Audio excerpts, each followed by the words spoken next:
Halo semuanya, kembali lagi bersama Newbie Investor. Di video kali ini, kita akan bahas tentang saham 101 atau basic tentang saham dari pertanyaan-pertanyaan yang masuk di kolom komentar. Kita pilih beberapa yang menarik untuk dibahas dan kita rangkum di video ini. Karena banyak banget subscriber baru yang cukup banyak pertanyaannya berulang, jadi kami coba rangkumkan beberapa pertanyaan ini. Jangan lupa untuk klik like, share, dan subscribe ke channel ini ya, karena akan sangat membantu channel Newbie Investor. Oh ya, sebelumnya, selamat tahun baru 2021. Semoga tahun ini menjadi tahun yang lebih baik dari tahun yang kemarin ya. Oke, yuk kita langsung masuk ke pertanyaan pertama. Pertanyaan ini dari Sulaimani Al-Maliki. Min, saya masih pemula, belum tahu apa-apa tentang saham. Bisa tahu caranya main saham gimana, Min? Daripada duit habis nggak jelas sama mau main saham, Min. Tolong pencerahannya ya, Min. Oke, Newbie Investor akan pakai satu gambar ini yang sangat penting untuk karir investasi kamu. Nah, ini Newbie Investor dapatkan dari channel Big Alpha. Kamu juga bisa follow Twitter atau IG-nya ya, karena sharing cukup bagus-bagus seputar saham dan keuangan. Sebelum investasi, itu pastikan kamu punya minimal 3-6 bulan dana darurat, dan asuransi kesehatan kalau masih single, dan asuransi jiwa kalau kamu sudah punya tanggungan, misalnya keluarga, inti, punya istri, punya anak, dan lain-lain. Kenapa? Karena kamu hidup di dunia yang penuh dengan ketidakpastian. Kamu nggak tahu apa kamu saat ini kamu kerja, besok mungkin kena PHK, atau mungkin terjadi perubahan divisi dan lain-lain. Kamu tidak ada yang tahu, hanya kamu perlu menyiapkan kemungkinan terburuk dengan menyiapkan dana darurat minimal 3-6 bulan pengeluaran. Jadi kamu dalam tanda kutip masih bisa hidup dengan gaya hidup saat ini minimal 6 bulan ke depan. Nah, yang kedua, asuransi. Apalagi di masa pandemi seperti saat ini Newbie Investor sharing cerita teman sendiri. Dia kena COVID dan dalam waktu kurang lebih 10 hari dirawat, itu habis sampai 70 juta rupiah. Bayangkan kalau dengan tanpa asuransi, itu kamu harus menggerus investasi atau tabungan kamu sampai 70 juta rupiah. Mungkin bisa habis uang yang sudah kamu kumpulkan capek-capek hanya untuk berobat dalam 10 hari. Dengan asuransi yang kamu bayarkan preminya per bulan, itu kamu bisa mengcover kejadian-kejadian yang tidak terduga. Kalau kamu sudah berkeluarga, kamu sampai meninggal, kamu nggak merepotkan keluargamu dengan masalah uang, dengan uang pertanggungan yang sudah kamu miliki untuk diri kamu. Apalagi kamu kalau sebagai tulang punggung keluarga. Nah, setelah dua landasan itu kamu penuhi, baru kamu mulai memikirkan untuk investasi. Nah, tadi untuk Sulaimani, kan bingung nih investasinya saham gimana mulainya. Sebetulnya investasi itu nggak harus saham, cuman entah kenapa ini semasa COVID tiba-tiba saham jadi naik daun banget, bahkan sampai 50% pertambahan 200 ribuan akun ya kalau nggak salah. 200 ribuan akun itu bertambah untuk investasi saham. Dan banyak orang jadi yang dalam tanda kutip ikut-ikutan tanpa mengetahui lebih dalam tentang investasi saham. Jadi investasi itu nggak harus saham, banyak banget alternatif lain. Misalnya yang paling simpel banget itu deposito misalnya. Itu sekarang kisaran 3-4% per tahun. Atau misalnya reksadana pasar uang, itu ya deposito juga tapi yang lebih return-nya lebih tinggi. Itu sekitar 5-6% per tahun. Bisa juga reksadana obligasi, reksadana pendapatan tetap. Atau bisa juga langsung ke surat utang negara. Nah, kalau misalnya saham pun kamu bingung mau beli saham yang mana, atau misalnya uangnya masih belum cukup untuk beli satu lot, misalnya biasanya kan mahal ya, itu jadi kamu juga bisa pakai alternatif reksadana saham. Jadi cukup dengan 100 ribu, kamu bisa terpapar dengan keseluruhan saham yang ada di reksadana tersebut. Nah, setelah itu baru yang terakhir, misalnya kamu sudah yakin dan bulat untuk investasi saham, kamu perlu pelajari dulu mau ambil aliran apa. Apakah kamu mau jadi trader yang jangka pendek atau mau yang jangka panjang. Yang paling penting adalah kamu harus pelajari dulu yang lebih dalam. Jangan cuma ikut-ikutan, karena ikut-ikutan itu salah satu musuh terbesar dalam dunia investasi. Kamu nggak tahu isi produknya apa, nggak tahu untung ruginya, nggak tahu resikonya, main nyemplung-nyemplung aja bakal boncos semuanya nanti. Nah, ini kami sudah sertakan beberapa video yang pernah kami buat. Ini untuk menunjang pengetahuan kamu. Ini di unit link. Ini dari semua hal tentang unit link bisa ketahui di video ini. Ini tentang dana darurat, ini tentang money management, dan ini juga money management. Setelah itu, ini adalah reksadana indeks. Kalau kamu yang tadi Newbie Investor bilang reksadana, ini membahas tentang reksadana indeks. Ini bahayanya ikut-ikutan modal, investasi saham modal ikut-ikutan. Dan yang ini kalau kamu memang mau berinvestasi saham, bisa mulai dari video yang ini. Ini panduan investasi saham untuk pemula. Oke, lanjut ya.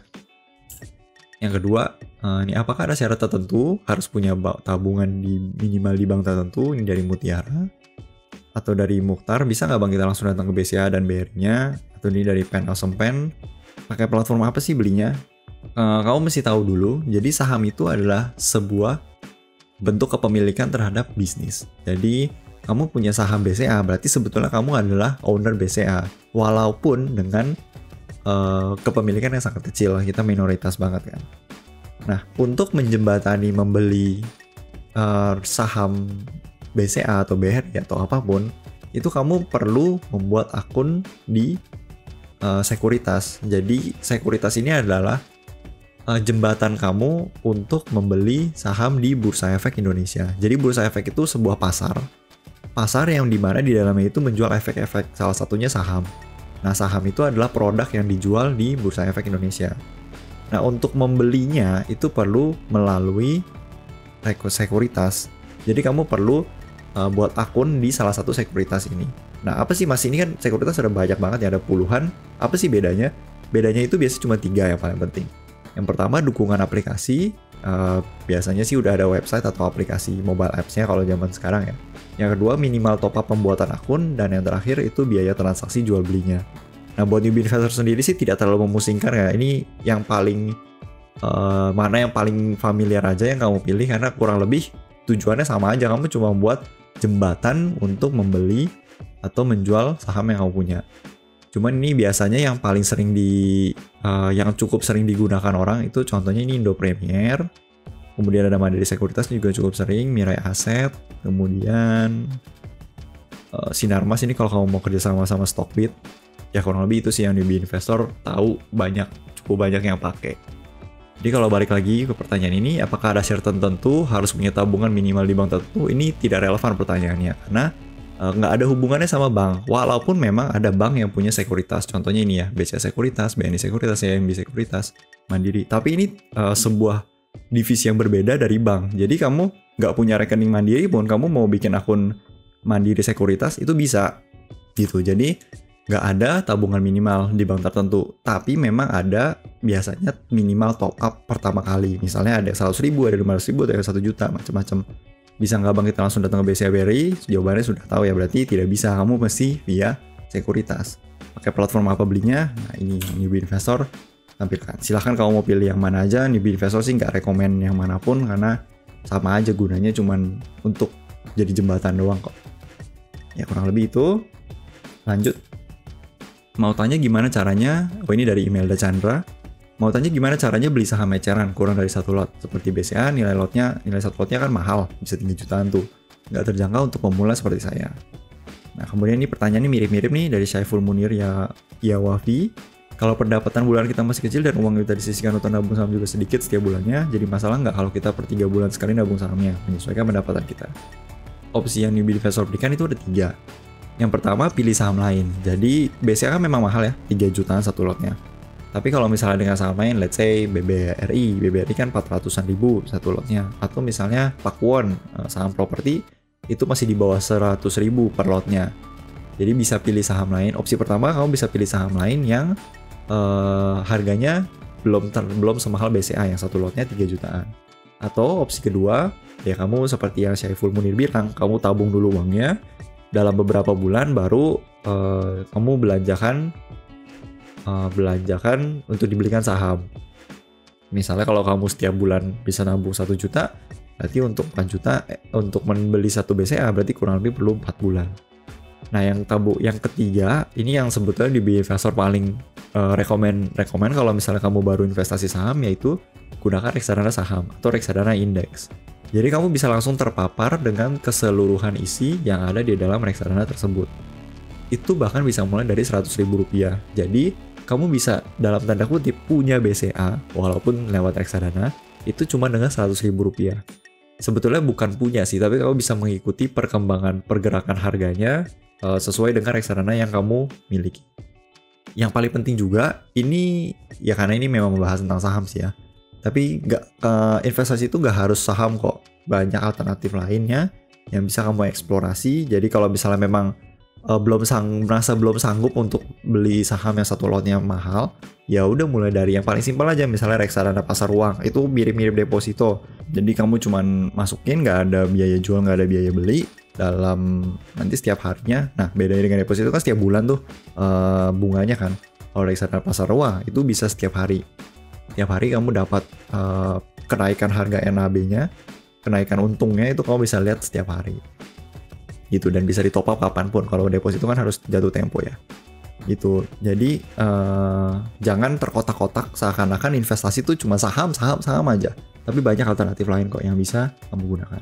Kami pernah buat perbandingan nabung saham, yaitu beli langsung sahamnya atau nabung reksadana saham. Jadi beli reksadana yang menampung saham-saham. Ini strategi investasi yang simple banget.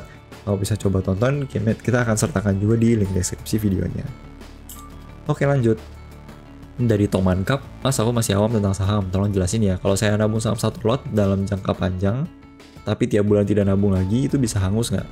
Nah, dari Prasetyo Eka, kalau sahamnya kita beli turun harganya, apakah duit kita habis? Nah, dari Prasetyo Eka juga, misalnya kita beli saham satu lot, dan kita biarkan 3-5 tahun itu, boleh atau enggak? Oke, jadi kamu perlu ngerti dulu nih, saham itu sebetulnya apa sih? Saham itu adalah sebuah tanda kepemilikan kamu terhadap sebuah bisnis. Jadi ketika kamu punya saham sebuah bisnis, itu kamu sebetulnya memiliki perusahaan tersebut. Nah, kita akan coba tanya satu-satu nih. Saham satu lot dalam jangka panjang tapi tiap bulan tidak nabung lagi, itu bisa hangus nggak? Ketika kamu sudah memiliki sebuah perusahaan, itu sahamnya tidak bisa hangus. Kecuali misalnya perusahaan tersebut mengalami kebangkrutan, otomatis saham kamu sebetulnya tidak hilang, tapi jadi tidak ada harganya lagi. Karena ya kamu memiliki sesuatu yang tidak ada, yang sudah tidak ada gitu loh kalau misalnya udah bangkrut sampai tutup bisnisnya. Nah, kalau misal jadi bisa hangus atau enggak, itu tidak bisa hangus. Jadi mau sampai kapanpun, selama perusahaannya itu masih running, masih berjalan terus, bahkan misalnya makin bertambah besar, harga saham yang kamu punya itu value-nya malah naik karena pertumbuhan perusahaan. Nah, kalau misalnya saham yang kita beli turun, apakah duit kita bisa habis atau enggak? Jadi ketika kamu beli sahamnya, itu kan kamu sudah menukarkan uang tuh. Misalnya kamu beli, misalnya BRI 400.000, kamu keluarin uang 400.000, ditukar dengan saham yang kamu punya. Nah, ketika harga saham yang kita beli turun, misalnya sekarang jadi 300.000, ya kamu tetap, yang kamu punya itu bukan uang 400.000 lagi, tapi sebuah saham. Duit kita habis atau tidak, itu yang nggak habis duit kita, karena duit kita sudah ditukar menjadi sebuah lembar saham. Kecuali kalau kamu jual sahamnya di harga yang turun, baru kamu uangnya berkurang. Berarti kan dari beli 400.000 kamu jual 300.000, jadi berkurang 100.000. Tapi selama kamu masih pegang sahamnya, selama masih berupa saham, duit kamu yang nggak berkurang. Yang karena sudah kamu tukar duit dari berupa rupiah menjadi sebuah lembar saham.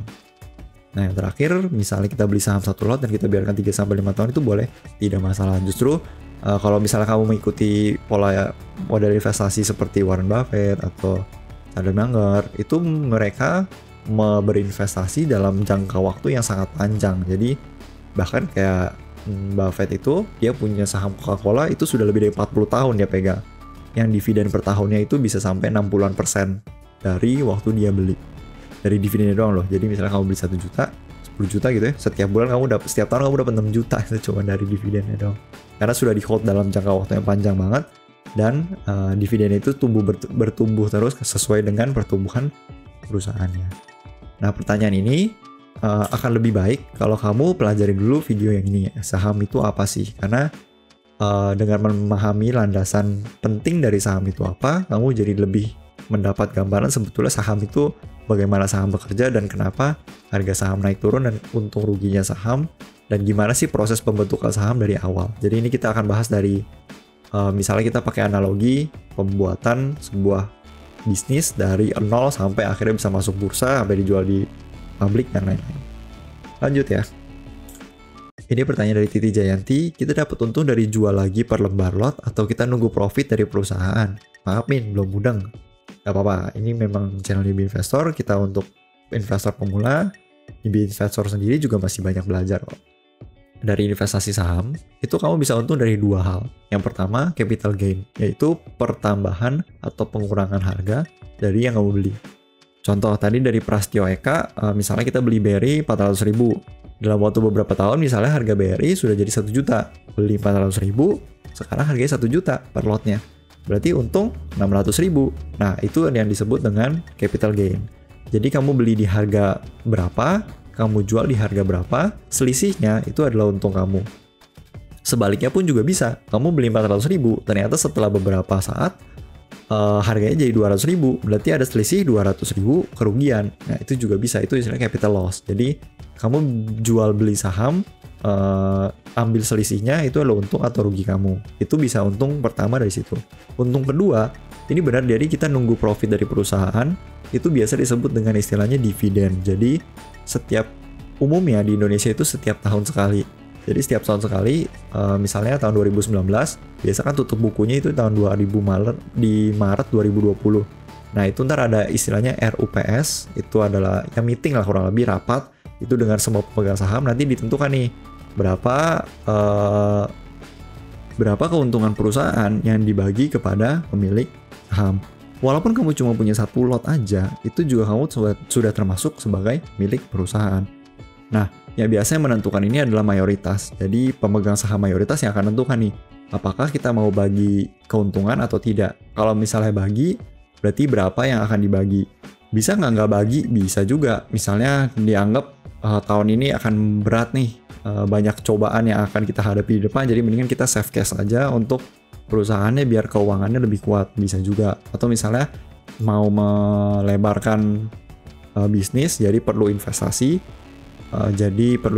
perlu uang, jadi daripada uangnya dibagi untuk pemilik saham tahun ini, kita pakai untuk pengembangan usaha. Contohnya seperti GGRM, Gudang Garam itu biasanya setiap tahun rutin bagi dividen, tapi tahun kemarin, tahun 2020 itu nggak bagi dividen, karena dia mau ekspansi usaha ke bikin bandara dan lain-lain. Oke, lanjut. Dari Septian Light, newbie tanya nih, dividen itu apa pembagiannya sama tiap perusahaan, berapa bulan sekali? Jadi dividen itu biasa pembagiannya yang paling umum itu 1 tahun sekali. Jadi setelah RUPS, biasa sih paling umum tuh bulan Maret atau April gitu ya. Di antara bulan itu RUPS. Nah, dari Maret, April, Juni, Juli itu biasanya bulan-bulannya dividen tuh. Itu berapa bulan sekali? Jadi setahun sekali. Ada nggak tapi yang setiap setahun 2 kali? Ada juga. Contohnya seperti Unilever itu setahun dia 2 kali pembagiannya. Jadi di tengah-tengah tahun itu dia ada istilahnya dividen interim. Jadi dividen yang dibagikan di tengah tahun buku berjalan. Ada nggak yang per kuartal? Ada juga saham yang namanya SMSM.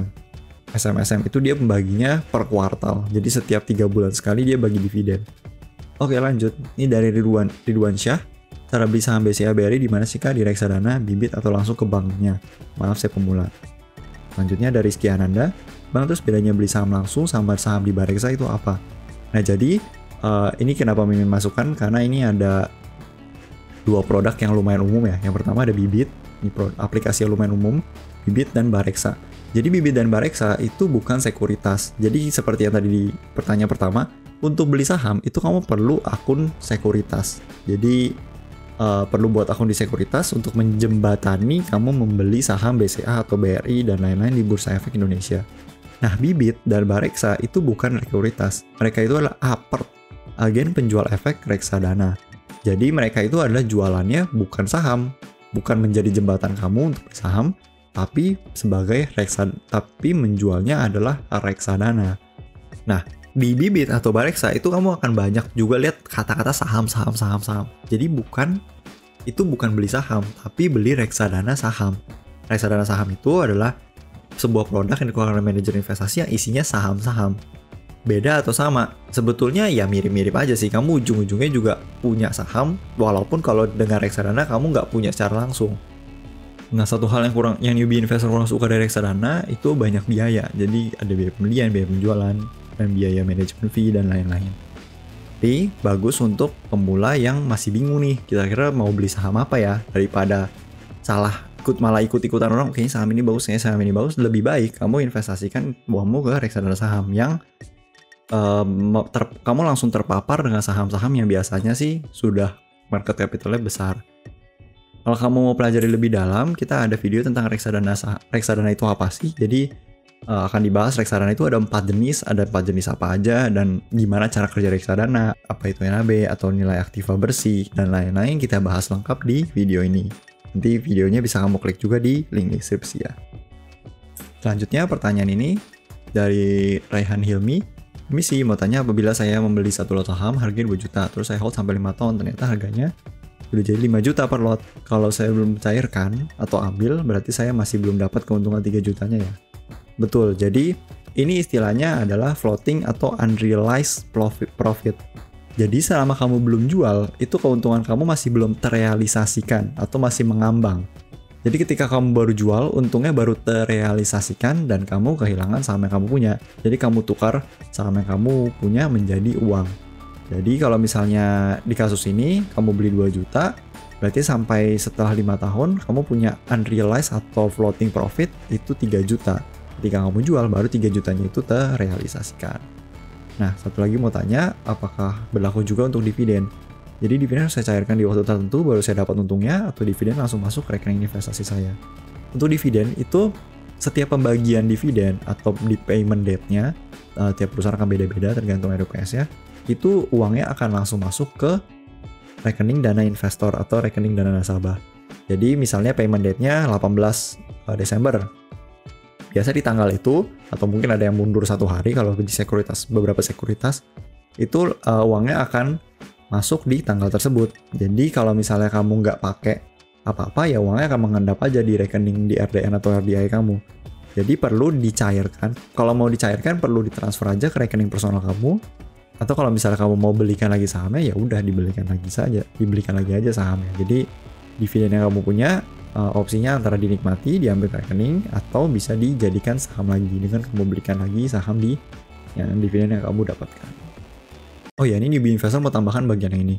Jadi kan asumsinya setelah 5 tahun jadi untung nih, jadi 2 juta jadi 5 juta.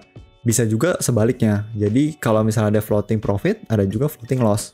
Misalnya setelah 2 juta, waktu beli 2 juta, lalu harganya turun jadi malah 1 juta. Nah, selama kamu belum jual, kamu masih floating, jadi masih mengambang untungnya, belum direalisasikan, ruginya belum direalisasikan. Jadi kalau misalnya menurut kamu ke depannya prospeknya masih cerah, atau pertumbuhan perusahaannya masih oke, ya diemin aja sahamnya. Selama masih belum dijual, untung atau rugi itu masih belum terrealisasikan. Kurang lebih itu, semoga jawaban dari newbie investor dari pertanyaan-pertanyaan ini menjawab. Kalau misalnya masih ada yang belum jelas, bisa ditanyakan di link komentar di bawah. Ini akan kita coba jawab di Tanya-Tanya Saham episode 2. Teman-teman lain juga yang bisa bantu jawab, kita di sini untuk sama-sama belajar. Newbie Investor juga banyak belajar dari jawaban-jawaban teman-teman di kolom komentar. Newbie Investor senang banget. Tapi kembali lagi, investasi ini personal, gaya investasi kamu bisa berbeda dengan gaya investasi newbie investor. Kurang lebih itu aja sih. Terima kasih sudah menonton sampai habis. Semoga video ini bermanfaat. Jangan lupa like, share, dan subscribe video ini. Terima kasih. See you in the next video. Bye.